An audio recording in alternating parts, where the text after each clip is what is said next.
Good evening and welcome back to Prime of Midlife. It's Monday, we've got through the day, the week has started and all is well in the world. And tonight we are talking energy. And obviously we know energy prices are a bit of a problem at the moment. However, there's more.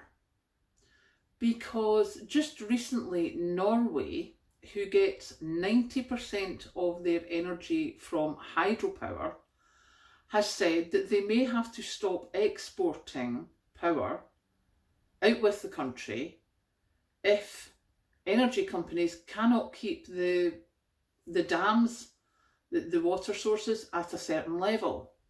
Now, UK buys quite a bit of its energy from Norway. We have used them quite frequently. So that's quite a worrying thing. Now, I know that the UK government reinstated one of the storage units that they had closed so that we could at least store some.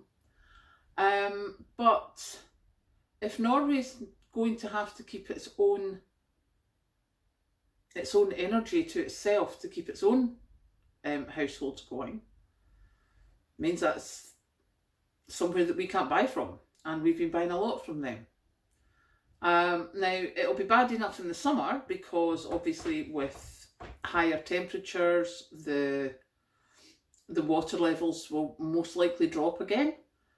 But Norway had much more storage than we had, so if they manage to fill their storage as best they can, and then they start running out of energy because the water level's too low, we've not got a hope.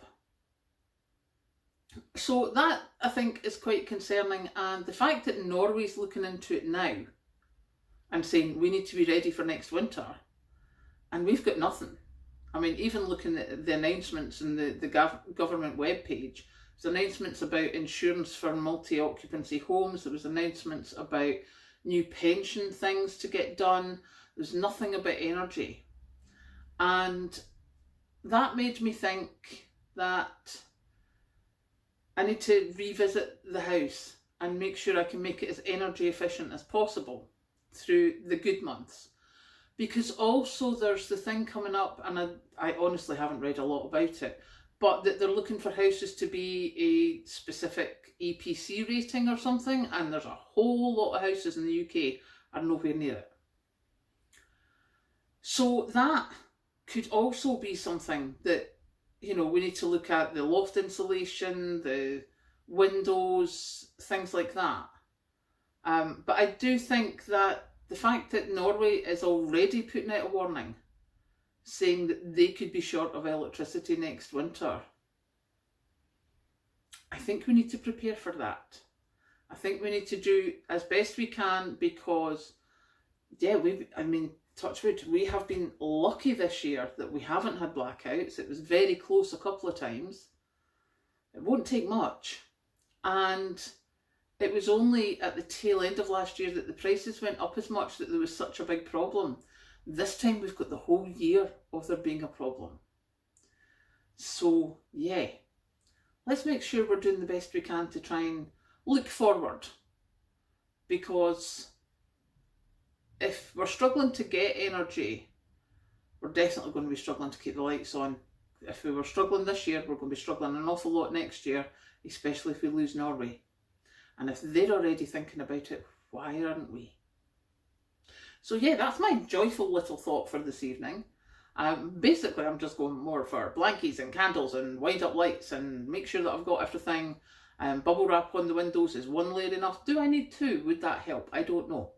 I will check. But certainly at this time as well, it's probably time to go up in the attic and make sure that all my insulation is there. Do I have space to put more insulation in?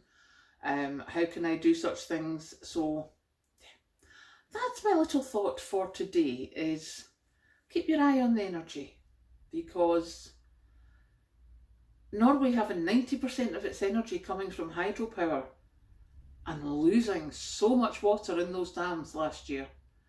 What if the heat keeps coming? They're going to lose so much more. How are they going to provide energy?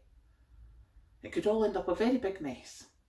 So yeah, we need to be prepared. Wind up things are definitely a plus. So I will go now and get myself some dinner, and I will catch you later.